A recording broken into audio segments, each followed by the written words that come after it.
आपण पाहताय शिंदखेडा माझा टीव्ही न्यूज, जे सत्य तीच बातमी।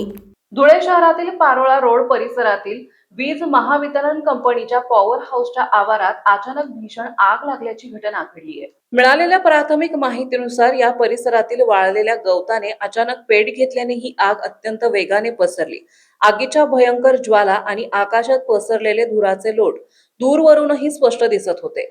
पॉवर हाऊस सारख्या अतिसंवेदनशील ठिकाणी ही घटना घडल्यामुळे साहजिकच आजूबाजूच्या परिसरात काही काळ प्रचंड घबराटीचे आणि भीतीचे वातावरण निर्माण झाले होते। मात्र सुदैवाची बाब म्हणजे घटनेची माहिती मिळताच अग्निशमन दलाचे 2 बंब तत्काळ घटनास्थळी दाखल झाले। जवानांनी अत्यंत तत्परतेने काम करत अल्पावधीतच या आगीवर पूर्णपणे नियंत्रण मिळवले। प्रशासनाने दिलेल्या अधिकृत माहितीनुसार या घटनेत कोणतीही जीवितहानी झालेली नसून मोठे आर्थिक नुकसानही टळले आहे। सध्या आग विझवण्यात यश आले असले तरी आग लागण्याचे नेमके कारण अद्याप स्पष्ट होऊ शकलेले नाही आणि या प्रकरणी प्रशासनाकडून अधिक तपास सुरू आहे। या आपत्कालीन परिस्थितीत अग्निशमन दलाच्या पथकाने अत्यंत मोलाची कामगिरी बजावली।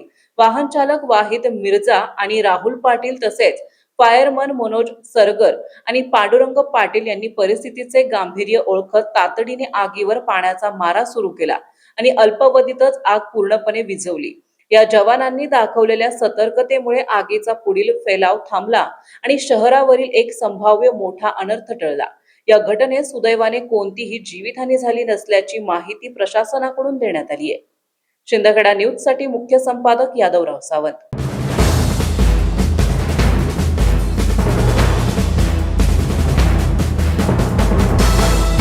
आपण पाहताय शिंदखेडा माझा टीव्ही न्यूज, जे सत्य तीच बातमी।